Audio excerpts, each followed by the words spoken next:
So I'm sitting in the psychiatrist's office and sharing some thoughts I've been having, and he turns to me and says, "Well, that's an unhelpful thought. Just don't think like that."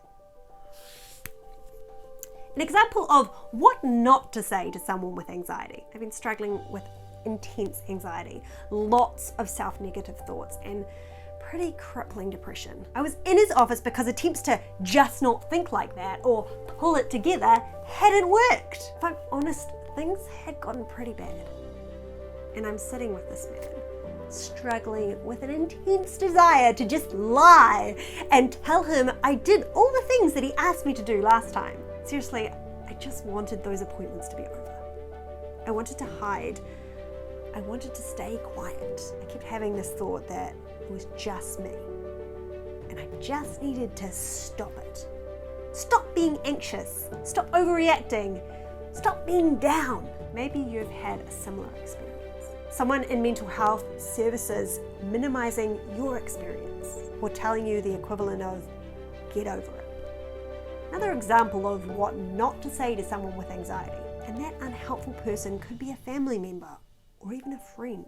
When someone used to support me in this way, I just wanted to pull back from them, or I'd find myself trying to appear better than I actually was. Sometimes when we do this, we even convince ourselves. We think, it's not that bad and I can just push through it. But we can't let minimizers stop us from getting the support and the improvements we deserve. I had to really look at my life and ask these questions. Is anxiety restricting my life? Is anxiety affecting my important relationships? Is anxiety affecting my ability to do the things that are important to me? And is life more stressful and scary than enjoyable and rewarding? Back then, my answer to all of these questions was a resounding yes. And I knew I needed to stop trying to hide how bad it was and find someone who could actually help me. I get it. It's hard to look at how bad it has gotten. Anxiety cost me my job. It was negatively affecting all of my relationships and made my life feel unbearable. I could have just continued to struggle on, avoiding looking at how bad it was. I'm actually so glad I took a test to rate my severity. It was such an important wake-up call for me.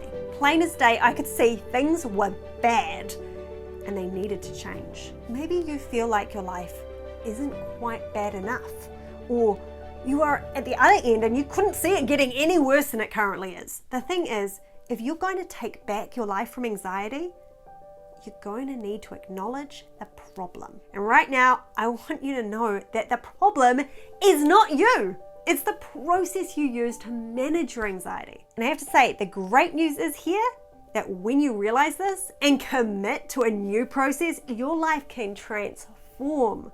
I'm so blown away by how different I am now. That I can run a business that helps so many people. That I can care for not only myself, but my lovely little boy and my awesomely fluffy dog, Momo. That I can have moments of joy and excitement and real meaning in my life. The thing is, I never thought that could be possible for me. That I could love my life like I do now. But the first step was getting a clear picture of how bad things were. How much anxiety was restricting and limiting my life. You can do that right now by taking our quiz, How Anxious Are You? By clicking the link in the description. This step of bravery gets you started on your journey to getting free from the anxiety in your life. I know your life can be more enjoyable and rewarding than it is right now.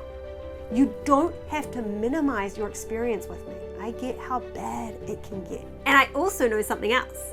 How much it can improve and change with the right support. So what are you waiting for? Take the quiz now. You can't change what you won't acknowledge.